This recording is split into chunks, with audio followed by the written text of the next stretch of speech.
The saloon's doors creaked on their hinges as the last sunlight bled across the horizon, painting the town in hues of copper and fire. Dust clung to the air like a lingering curse, and every boot step echoed too loud on the warped floorboards.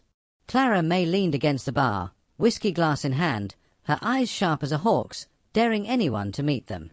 Her lips curled into the kind of smile that made men uncomfortable, a weapon sharper than the pistol at her hip. When the stranger stepped through those doors, tall, battered, and carrying the silence of too many graves, she didn't flinch. Instead, she let her words drop like a hammer in the tense hush. "Cowboy, is the bulge between my legs what draws you in? Is that why you act so odd?" Laughter cracked around the room, nervous and short-lived. Some spat into their mugs, others turned away, but none could mask the way they leaned in, eager for the fallout. The stranger's gaze held hers, unblinking, like a man testing the edge of a blade. He didn't smile. He didn't even twitch. He simply set his hat down on the bar with the patience of a man who had stared down death before and found it tedious. Clara tilted her head, swirling her drink. She'd meant to rattle him, but his stillness unsettled her.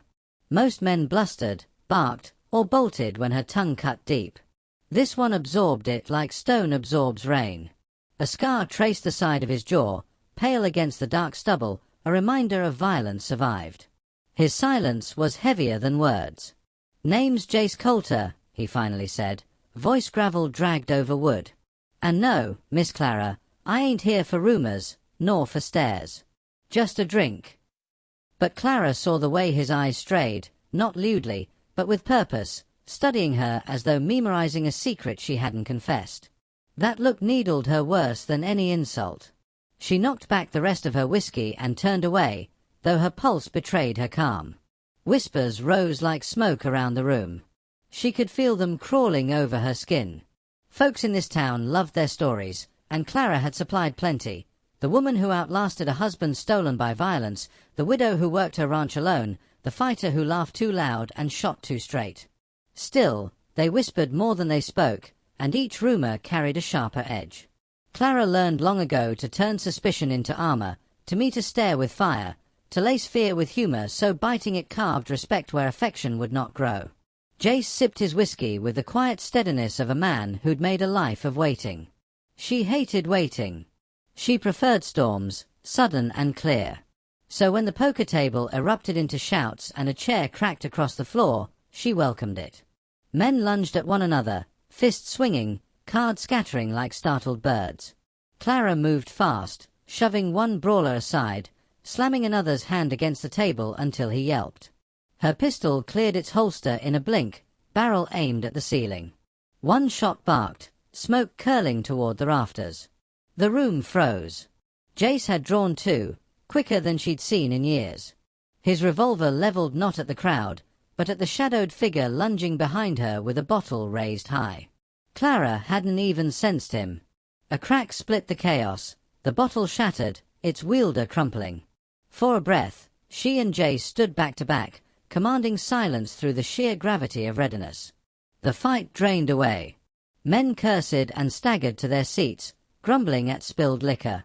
Clara slid her pistol home, heart still pounding, pride bristling like a cornered cat. She spun on Jace. "I don't need a savior," she hissed. He holstered his gun, unbothered. "Didn't save you.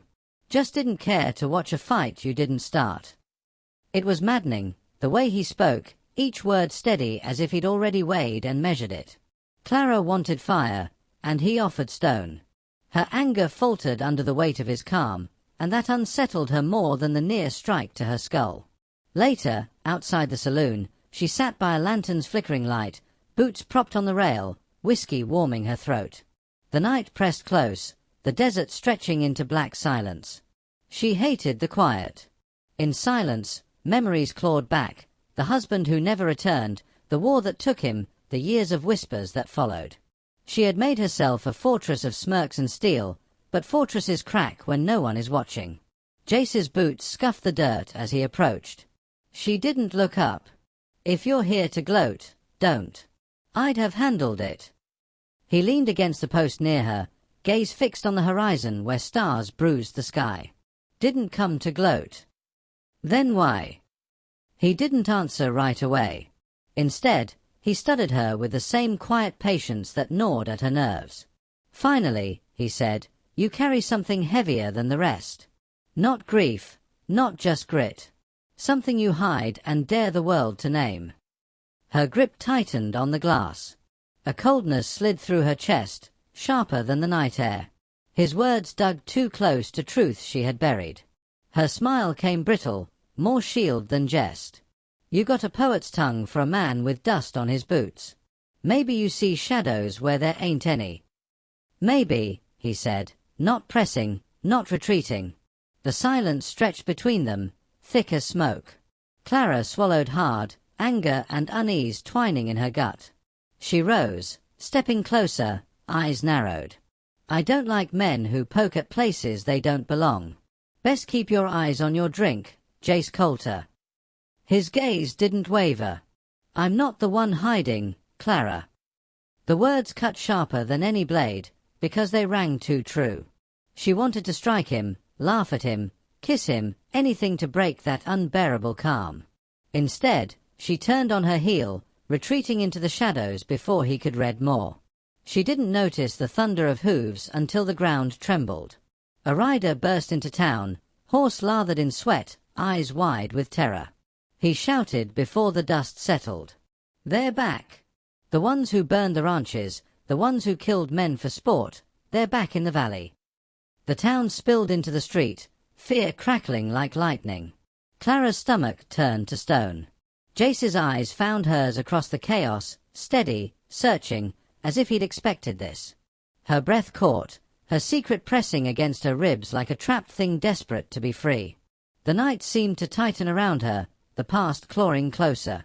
She clenched her fists, forcing her face to remain unreadable, but inside she knew, the time for hiding was closing fast. The dust had not yet settled when the gang rode in, their laughter sharp as broken glass, their silhouettes cutting against the pale wash of moonlight. Horses snorted, hooves struck sparks off stone, and every window in town snapped shut like a held breath. Clara stood in the street, spine rigid, though her heart thundered hard enough to rattle her ribs. Jace stood a pace behind her, quiet as always, and yet his presence burned against her back like a shield she had not asked for but somehow leaned upon. The gang fanned out with the slow menace of men who knew fear was their best weapon.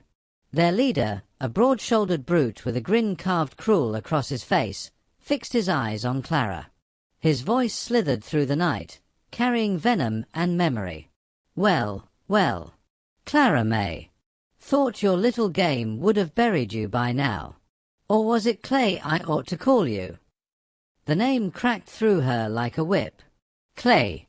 The alias she had built out of desperation, the mask she had worn when vengeance demanded she walk where women were not welcome. Whispers stirred behind shuttered windows, even those who suspected had never heard it spoken aloud. Clara did not flinch. She forced her jaw tight, her chin lifted. You remember wrong. Clay's dead. Been dead a long time. The leader laughed, deep and harsh. Dead. No. You lived because of Clay.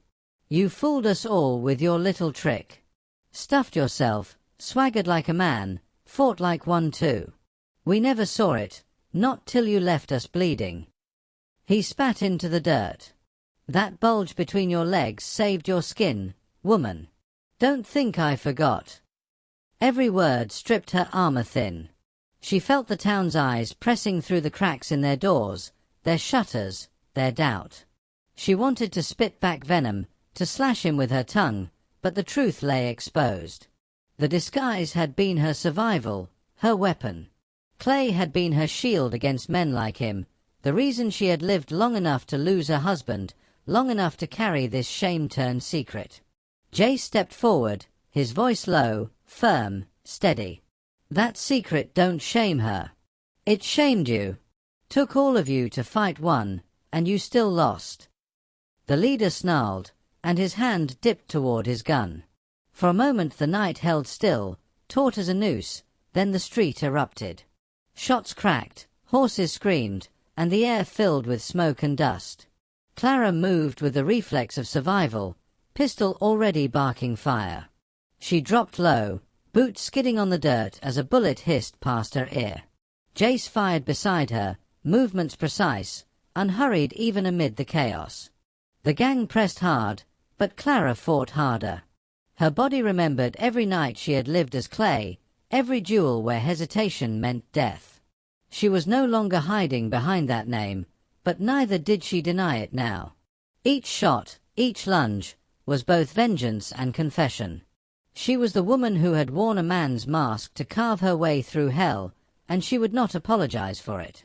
Smoke curled thick, gunpowder burning the throat. A horse toppled, shrieking, pinning a rider beneath. Clara's eyes locked on the leader. He advanced with a sneer, bullets whining past him, as though the world itself bent to his malice. He shouted above the gunfire, "You think anyone here'll stand with you now they know what you are?" She met his gaze, unshaken. "I'm alive. That's what I am." He drew on her. She fired first. The shot slammed him back, his sneer carved away by sudden silence. The dust swallowed him, and the streets seemed to exhale. The rest of the gang faltered, their will snapping. Some fled into the night, others dropped their guns, scrambling to drag wounded comrades away. The town emerged slowly, faces pale, eyes wide. Clara stood in the center of the street, chest heaving, pistol still warm in her hand.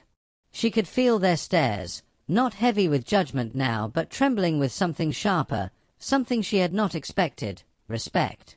Jace holstered his gun and moved beside her, gaze sweeping over the retreating gang. "They'll tell the story wrong, you know," he said softly. "They'll talk about Clay, about tricks and disguises. But I'll remember the truth." Clara turned to him, wary of what truth he meant.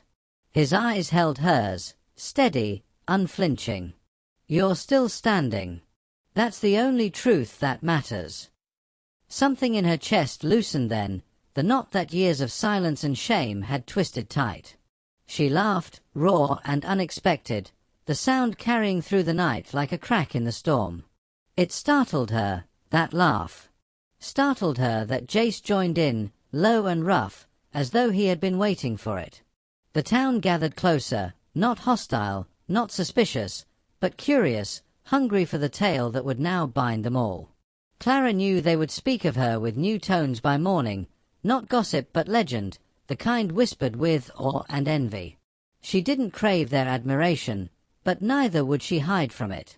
As the lanterns flickered back to life and the night cooled, Clara let her eyes wander to the horizon, dark and endless.